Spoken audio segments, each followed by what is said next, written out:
Gusto ko sana siyang kausapin na bakit yung asawa niya yung sumasagot. Kaya't kinontak ko siya sa IG. Confirmed na asawa na naman niya yung sumagot na nagagalit sa akin. Ewan ko ba kung bakit hindi ko naman siya inaano. Pero ngayon dami account na yung ginagamit ko para ma-stalk sila.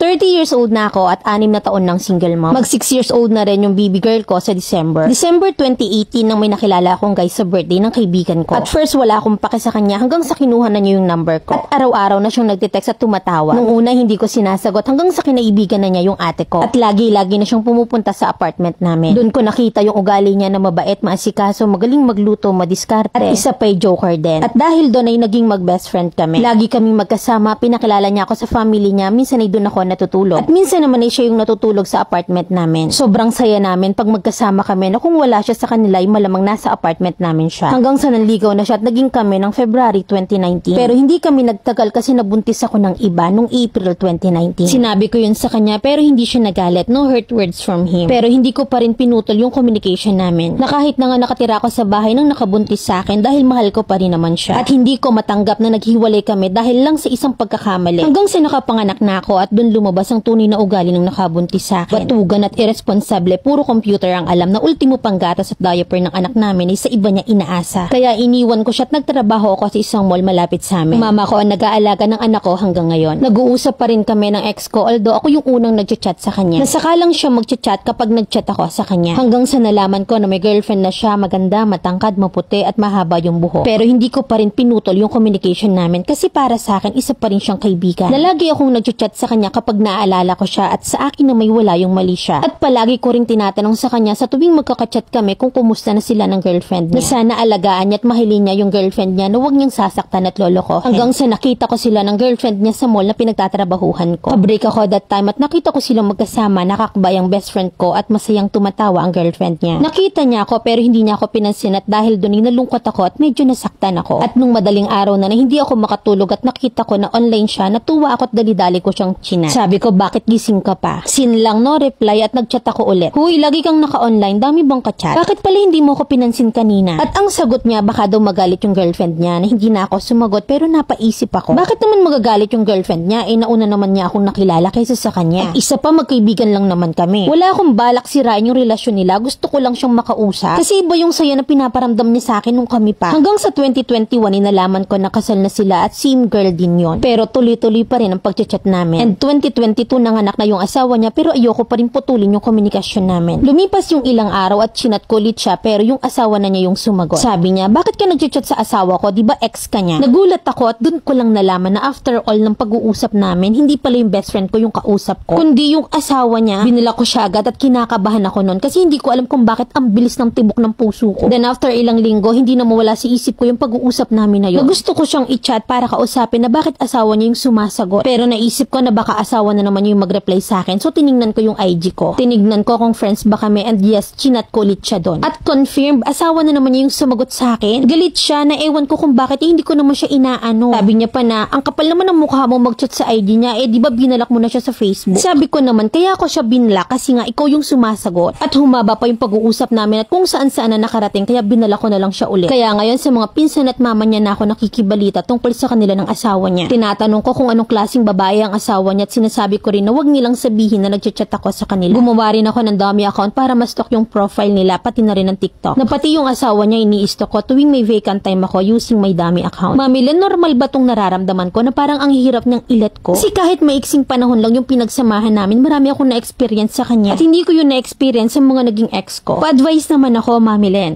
Letter sender, Kia ng Manila. Yang ginagawa mo, hindi yan normal. Pero yung nagagalit yung asawa sa'yo, yun yung normal. Tsaka yung hindi mo matanggap na nagkahiwalay lang kayo dahil sa isang pagkakamali. Malalang pagkakamali yan, Mima, kasi nagpabuntis ka sa iba while kayo. Maliit na bagay ba yun sa'yo? Naliliitan ka doon? Kompleto ba yung tulog mo, Mima? Kasi lutang na lutang ka eh. Baka lang kasi kailangan mo na ng reseta. Sasabihin mo na walang mali siya kinemika, nagnanasa ka pa, halatadong malala. Kundangan kang timang inasa yun ako, malantari ka pa ng iba, tapos desperadang stalker ka ngayon. Puso mag-move on ha, lubay-lubayan mo yan, nakakasira ng ulo yan. Nawawala ka na sa linya araw-araw lugaw ka ba? Mamanata ka para malinawan ka, magsimba ka tuwing linggo, makipag-usap ka kay Lord. Lumalayo na yung loob mo mag-focus ka muna sa sarili mo, lubayan mo yung may asawa. Doon ka sa lalaking gagawin kang reyna. Na kapag nakita mo yun, makontento ka naman kasi nang hindi ka nagkakaganyan sa huli. Alam ko hindi ka si Jo, pero mapagod ka naman sana.